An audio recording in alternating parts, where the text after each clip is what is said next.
Hello बच्चों, आज मैं कार्बन क्लासेस से आप लोगों के लिए लेकर आई हूँ एक और टॉपिक, दैट इज़ हमारे सेल डिवीज़न का the next one topic meiosis. ठीक है, आप लोगों के मन में अब आ रहा होगा कि मैम अब मियोसिस क्यों, बीच में तो साइटोकाइनेसिस था।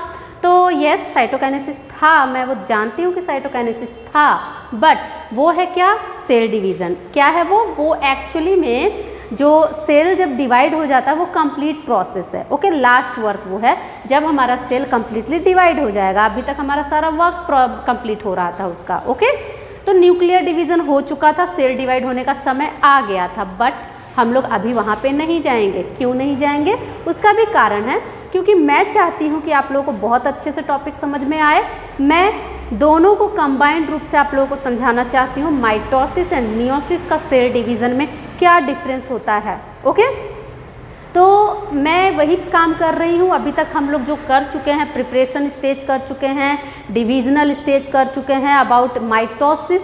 अब हम लोग मियोसिस को लेकर चलेंगे। मियोसिस में भी हम लोग preparation stage and division stage को पहले कंप्लीट करेंगे। उसके बाद जब हमारा टर्म आएगा साइटोकाइनेसिस, तब हम लोग उसमें देखेंगे कि क्या दोनों में डिफरेंस था, माइटोसिस वाले साइटोकाइनेसिस में और मियोसिस वाले में क्या डिफरेंस था। ओके, तो वो चीज़ हम लोग काफ़ी अच्छे से हमारे एक मतलब नेक्स्ट वीडियो में भी उसको कंप्लीट कर सकते हैं और करेंगे भी उसे, हम लोग बहुत ही अच्छे से कंप्लीट करेंगे। ओके, तो अभी के लिए फ़िलहाल हड़बड़ाने की ज़रूरत नहीं है। अभी के लिए फ़िलहाल हम लोग मियोसिस को कंटिन्यू करेंगे।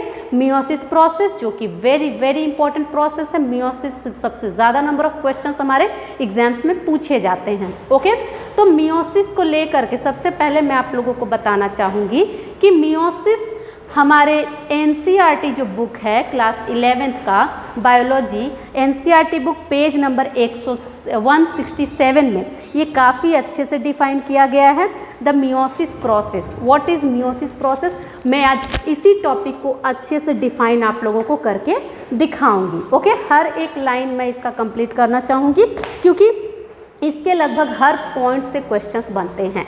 ओके, और ये टॉपिक हमारे लिए बहुत इम्पॉर्टेंट भी है। ठीक है, क्योंकि यही वो प्रोसेस है जिसके कारण हम लोग इस दुनिया में डाइवर्सिटी देखते हैं। ओके, डाइवर्सिटी मतलब ऑर्गेनिजम्स में भी विभिन्नताएं हम लोग देखते हैं इसी प्रोसेस के कारण, मियोसिस के कारण, नॉट फ्रॉम माइटोसिस। क्या है, माइटोसिस तो सिंपल सा इक्वेशनल डिवीज़न था ना, माइटोसिस सिंपल इक्वेशनल डिवीज़न था। वो छोटे ऑर्गेनिजम्स में भी होता है, बड़े ऑर्गेनिजम्स में भी होता है। वो बहुत तरह के सेल्स में, हर तरह के सेल्स में वो हो सकता है। इवन वो डिप्लॉयड सेल हो या हिप्लॉयड सेल हो, मैंने बताया है आप लोगों को, इक्वेशनल है तो उससे हम लोग को कोई प्रॉब्लम नहीं है। ठीक है, हर सेल में वो हो सकता है माइटोसिस। और माइटोसिस डिवीज़न का एक्चुअल में जो रिजल्ट आता है ना, वो रिजल्ट सीधा सीधा रिजल्ट रहता है, कोई डाउटफुल टर्म वो नहीं है, बहुत सिंपल सा टर्म है। उसमें डाइवर्सिटी आने की कोई चांसेस ही नहीं है।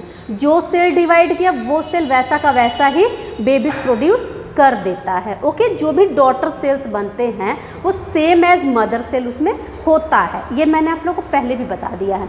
लेकिन in the case of meiosis क्या होता है, इसमें बहुत सारे ऐसे भी प्रोसेसेस हैं जिसके कारण कि हमारा सेल डिफरेंट बन जाता है। क्या होता है, सेल हमारा डिफरेंट बन जाता है। ओके, सबसे पहली बात कि मियोसिस होता किस में है, मियोसिस होगा ऑलवेज इन डिप्लॉयड सेल। आ गई बात समझ में, meiosis always in diploid cell होगा because meiosis is a reductional division. सबसे पहले तो हम लोग ये बात समझें, हम लोग इसका बेसिक तो सबसे पहले समझें कि मियोसिस है क्या। मियोसिस है रिडक्शनल डिवीज़न। ओके, तो रिडक्शनल डिवीज़न है तो इसका मतलब है कि ये ऑलवेज डिप्लॉयड सेल में होगा, ये ऑलवेज डिप्लॉयड सेल में होगा। और वो भी कौन से डिप्लॉयड सेल, क्या ये सारे डिप्लॉयड सेल्स में होता है, नो, नॉट एट ऑल, ये सारे डिप्लॉयड सेल्स में नहीं होता है। ये कुछ स्पेशलाइज्ड सेल्स में होता है जिसे हम लोग कहते हैं ये मियोसाइट सेल्स। ओके, उसे हम लोग, वो सेल्स जो मियोसाइटिक होते हैं इन नेचर, जिनमें मियोसिस होना ही उनका नेचर है, वो सेल्स प्रोवाइड करते हैं मियोसिस। ओके, तो उन सेल्स में ही होगा। और वो सेल्स एक्चुअली में ऐसे सेल्स होते हैं जो गैमेटोजेनेसिस करते हैं। ओके, वो सेल्स क्या करते हैं, गैमेटोजेनेसिस करते हैं और गैमेट प्रोड्यूस करते हैं। ओके, तो वो कैसे सेल्स हुए, एक तरह से वो गेमिटोफाइटिक सेल्स हुए। ओके, तो इस सेल्स को हम लोग क्या कहते हैं, हमारे एक क्वेश्चन भी इसके अनुसार बनता है कि meiosis can be held on which type of cells, तो आंसर है हमारा मियोसाइट। ओके, कैसे सेल्स में होता है, मियोसाइट में ये होता है। Meiocyte are always 2n, always diploid in nature, और ये रिजल्ट क्या देता है मियोसाइट, ये रिजल्ट देता है गैमिट्स। ओके, ये गैमिट प्रोड्यूस करता है, तो वो गैमिट कौन से प्रोसेस से प्रोड्यूस हुआ, बाय गैमिटोजेनेसिस। ओके, गैमिटोजेनेसिस के थ्रू वो गैमिट हमारे बॉडी में प्रोड्यूस होता है। ओके, और ये जनरली ये कौन से ऑर्गेनिजम्स का फीचर है मियोसिस, कौन से ऑर्गेनिजम्स का, वो जो सेक्सुअल रिप्रोडक्शन करते हैं या वो जो एसेक्सुअल रिप्रोडक्शन करते हैं, क्या आंसर होगा हमारा, सीधी सी बात, क्योंकि ये गैमिट बना रहा है यानी कि ये सेक्सुअल रिप्रोडक्शन वाले ऑर्गेनिजम्स में होगा। जो ऑर्गेनिज्म सेक्सुअल रिप्रोडक्शन के लिए एबल होंगे उन्हीं में तो गैमिट बनेगा ना, तो उन्हीं में ये काम करेंगे, मियोसाइट सेल्स उन्हीं में क्या बनाएंगे, गैमिट बनाएंगे। These undergoes gamete by the process of gametogenesis, हमारे एनसीईआरटी में ये चीज़ दिया हुआ है। ओके, तो इसे ही मैं अभी आप लोगों को बस डिफाइन कर रही हूँ। तो अब हम लोग आते हैं इसके अगले टॉपिक की ओर कि एक्चुअली में इसमें होता क्या है। इसमें होता क्या है कि अगर हमारा सेल 2n है तो वो रिजल्ट क्या करेगा, वो n सेल्स को रिजल्ट करेगा। ओके, n सेल्स, और वो भी कितने n सेल्स बनेंगे, एक मियोसिस, एक कंप्लीट मियोसिस में कितने सेल्स बनते हैं, तो 4 सेल्स बनते हैं। कितने सेल्स बनते हैं, 4 cells, n n n n। Okay, एक मियोसाइट कितना सेल्स में डिवाइड होगा, 4 सेल्स में डिवाइड होगा। याद रखिएगा, कंप्लीट साइकिल अगर मियोसिस का हो चुका है तो वो एक मियोसाइट 4 हेप्लॉइड सेल्स में डिवाइड होगा। ठीक है, यानी कि वो क्या बनाएगा, वो बनाएगा टेट्रैड। क्या बनाएगा वो, टेट्रैड। इसे हम लोग, ये जो 4 सेल्स का कॉम्पोजिशन है ना, ये चारों सेल्स के कॉम्पोजिशन को हम लोग कहते हैं टेट्रैड, जो कि किससे डिराइव हुए, एक मियोसाइट सेल से वो डिवाइड हुए हैं। ओके, तो इसके कॉम्पोजिशन को हम लोग कहते हैं दैट इज टेट्रैड। ओके, क्योंकि ये एक ही सेल से बने हैं ना, इसलिए इसे हम लोग टेट्रैड कहते हैं। टेट्रैड मीन्स 4 का कॉम्पोजिशन। तो क्लियर है ये बात आपका, ये एकदम से सिंपल सा टॉपिक है, बहुत ज़्यादा टफ अभी तक मैं नहीं बता रही हूँ। मैं अकॉर्डिंग टू आवर एनसीईआरटी मैं आप लोगों को थोड़ा बहुत बस डिस्कशन ये कर रही हूँ और क्लियरेंस करने की मैं कोशिश कर रही हूँ कि क्या है ये टर्म। ओके, अब हम लोग आते हैं इसके नेक्स्ट वन टॉपिक की ओर। जैसा कि हमारे बुक में दिया हुआ है, the page number 167 the production of offspring by sexual reproduction includes the fusion of 2 gametes. Okay, fusion of 2 gametes को इंक्लूड करता है, each with a complete haploid set of chromosome. Okay, और हर एक गैमेट कैसा है, complete set of haploid chromosome है। Okay, और साथ ही साथ gametes are formed from specialised diploid cells. यही मियोसाइट गैमेट्स किससे बनता है, स्पेशलाइज्ड डिप्लॉयड सेल से बनता है, जिसे हम लोग मियोसाइट कहते हैं। Okay, these specialized kind of cell division that reduces the chromosome number by half results in the production of haploid daughter cells. This kind of division is called meiosis. क्या होता है इसमें, इस प्रोसेस में होता क्या है, जो हमारा नंबर ऑफ क्रोमोसोम था वो आधा हो जाता है। ओके, आधा हो जाता है in all the 4 cells. Okay, इस तरह से हो जाता है यहाँ पे। और साथ ही साथ meiosis ensures the production of haploid phase in the life cycle by of sexually reproducing organisms, whereas fertilisation restores the division diploid phase. We come across meiosis during gametogenesis. कब होता है ये मियोसिस, ये meiosis हमेशा gametogenesis के time होता है in plants and even in animal. Plant और एनिमल दोनों में ये इसी तरह से होता है, गैमेटोजेनेसिस के टाइम ही मियोसिस होता है।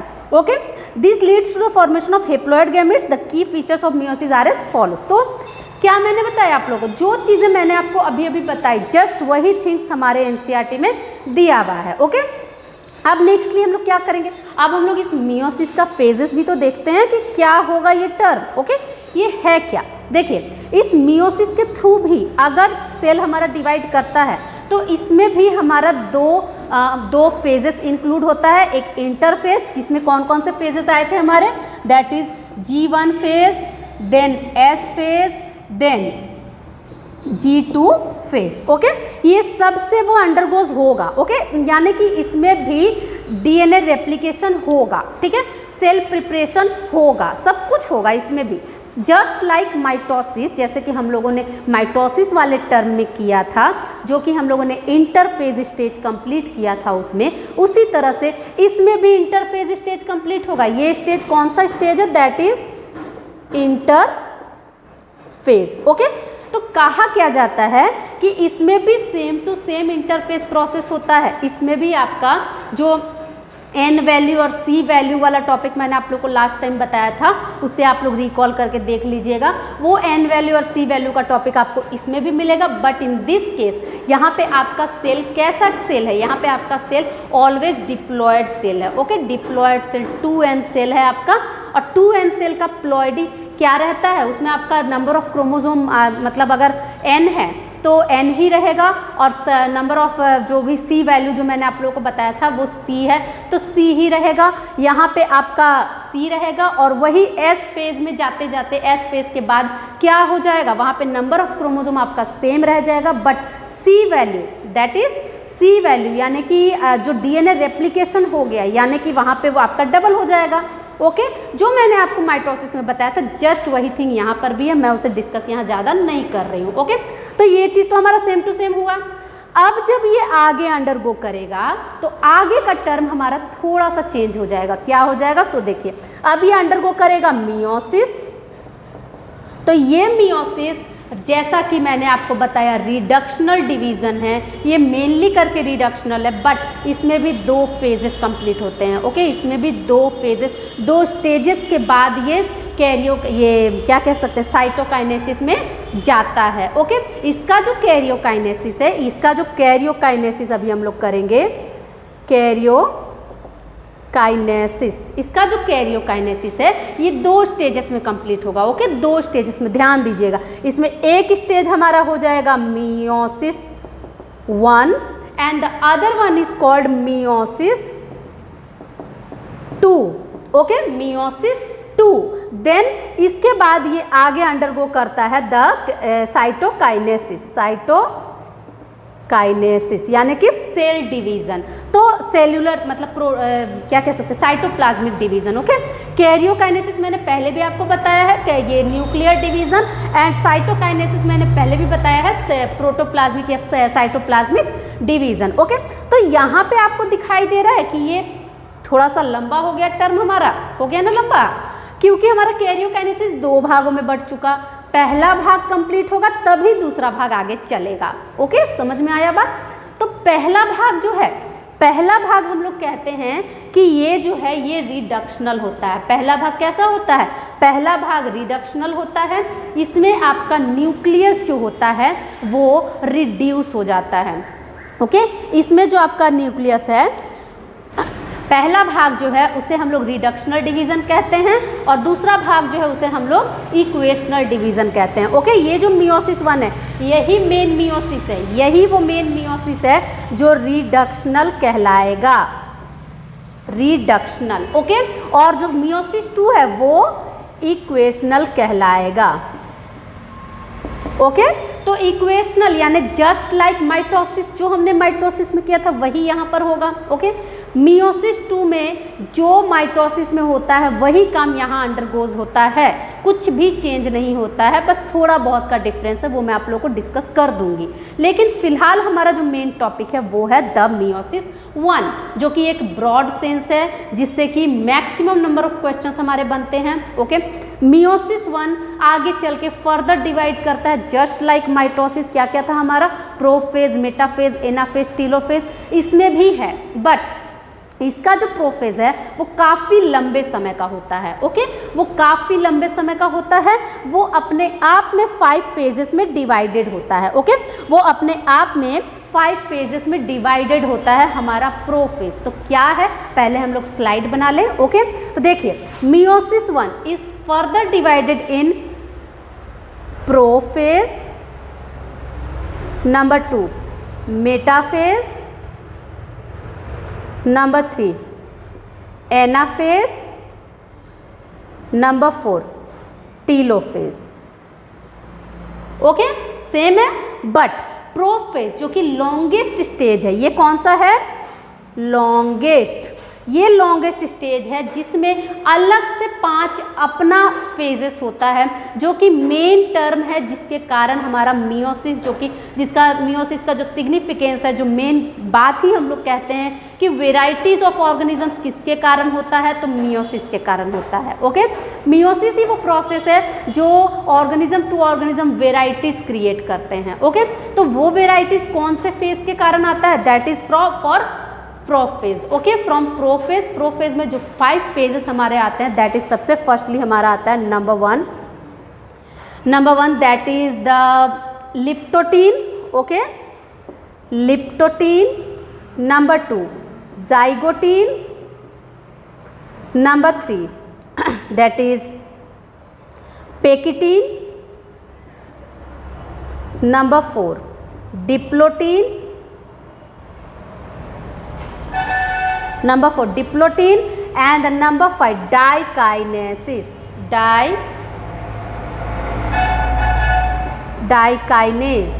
Okay, dikinase. तो ये 5 फेजेस हैं जिनके कारण हमारा मियोसिस 1 का प्रोफेज स्टेज फिनिश्ड होता है। ओके, तो हुआ क्या इसमें ये हुआ कि यही वो टर्म था, यही वो फेज था जिसमें कि सबसे ज़्यादा लंबे समय तक हमारा जो सेल रहता है वो रहता है, ठीक है, रहता है और करता है वर्क।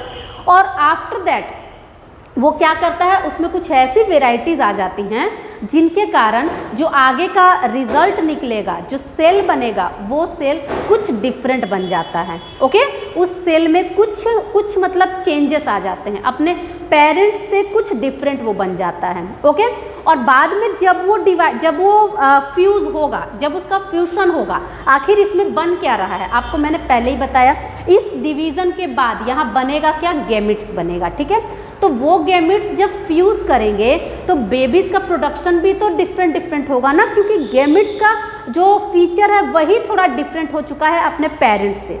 ठीक है, क्या आप लोग अपने पेरेंट्स की तरह सेम टू सेम दिखते हैं, ऐसा आप लोग को लगता है कि आप लोग सेम टू सेम दिखते हैं? नो, नॉट एट ऑल, क्योंकि थोड़ा बहुत तो चेंजेस होता ही है ना।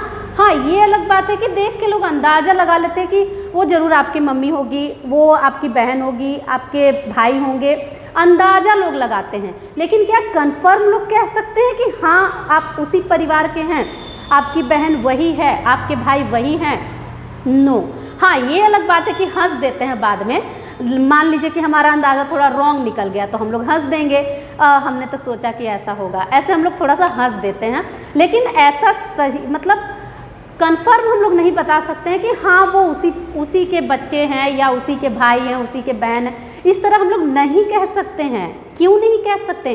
क्योंकि हमारे अंदर डिफरेंस आ जाता है। ओके, हमारे अंदर जो कैरेक्टरिस्टिक्स है, हमारा जो भी मॉर्फोलॉजी है, वो थोड़ा सा चेंज हमारे पेरेंट्स से हो जाता है। क्यों? क्योंकि हम लोग सेक्सुअली रिप्रोड्यूस हुए हैं, है कि नहीं? मदर एंड फादर के क्रॉसिंग के बाद, मतलब गैमेट्स के क्रॉसिंग के बाद हमारा जो फॉर्मेशन है वो हुआ है सेल का, है कि नहीं?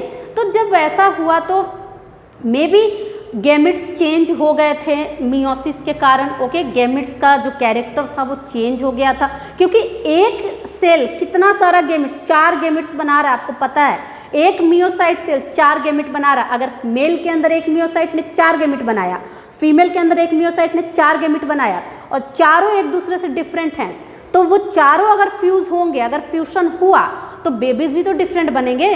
आई ना बात समझ में? बेबीज भी डिफरेंट बनेंगे। ये अलग बात है कि थोड़ा थोड़ा डिफरेंसेस रहेगा, किसी का नाक एक जैसा, किसी का आँख एक जैसा, किसी का मतलब कलर में चेंज, किसी का बाल दूसरी तरह का, किसी का है, मतलब तरह तरह के बच्चे, एक ही पेरेंट्स के अगर 5 बच्चे हैं तो 5 तरह के दिखेंगे। होगा कि नहीं? ऐसा होता है, यही रियलिटी है। ओके, और यही हमारा साइंस है जो हम लोग पढ़ते हैं। बायोलॉजी में हम लोग यही सब तो डिटेल्स पढ़ते हैं। आखिर आप लोग दूसरे बच्चों से डिफरेंट हैं कैसे? दूसरे बच्चे जो बायोलॉजी नहीं पढ़ रहे हैं और आप लोग जो बायोलॉजी पढ़ रहे हैं, आप लोगों में डिफरेंस क्या है? आप लोग हर चीज़ का एग्जैक्ट आंसर देखते हैं कि ये हुआ कैसे। इसके लिए आप लोग मतलब पूरी तरह से जी जान लगा देते हैं कि ऐसा मतलब क्यों हुआ, कैसे हुआ, साइंटिफिक इसका कारण क्या है, ये सब आप लोग सोचते हैं। लेकिन क्या दूसरे सोचते हैं ये सब के बारे में? जो नहीं पढ़ते हैं साइंस, जो जिनका साइंस से दूर दूर तक रिश्ता नहीं है, वो तो सोचते ही नहीं होंगे, बस हो गया ना, छोड़ो इसको। कभी भी वो लोग क्वेश्चन आंसर्स नहीं देखते हैं कि आखिर ये चीज़ हुआ कैसे, इसका कोई साइंटिफिक कारण होगा या नहीं होगा।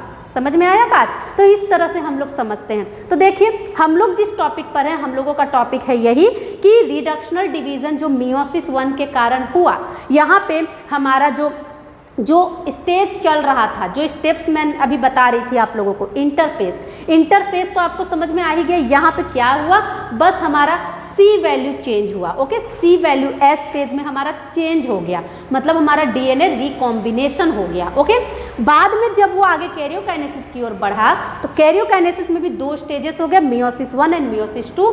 मियोसिस 1 ही वो स्टेज था और मियोसिस 1 का प्रोफेज ही वो स्टेज था जहाँ पे वो चेंजेस आए जिसका रिक्वायरमेंट होता है लाइफ को। ठीक है, इवोल्यूशनरी जो जनरेशन्स आगे बढ़ते हैं वो आखिर इसी चेंजेस के कारण तो आगे बढ़ते हैं ना, है कि नहीं? मान लीजिए कि आपके आसपास जो आज के डेट में जो कोरोना चल रहा है, वो कोरोना अभी हम लोगों के अंदर, मतलब हम लोगों के अंदर अभी उतना एंटीबॉडीज प्रोड्यूस नहीं हुआ है, लेकिन मे बी कि हमारे अगले जनरेशन के अंदर उसके लिए एंटीबॉडीज़ अच्छा खासा डेवलप रहे। ओके, क्यों? क्योंकि हम लोग जब उसे झेल रहे हैं तो धीरे धीरे हमारे अंदर इम्यूनिटी पावर बन रही है और आगे की जनरेशन में हमारे क्या हो जाएगी, वो इम्यूनिटी पावर ज़्यादा डेवलप कर जाएगी, तो वो आगे बढ़ेंगे ना, तो वो तो फिर से पीछे की दुनिया में वापस नहीं जाएंगे, कोरोना वाली लाइफ को फिर से उन्हें झेलना नहीं पड़ेगा, है कि नहीं? क्योंकि उनका एंटीबॉडी प्रोड्यूस्ड ही रहेगा, है कि नहीं? क्योंकि वो इवोल्यूशनरी एक्टिव रहेंगे एडप्ट करने के लिए अपने इन्वायरमेंट को,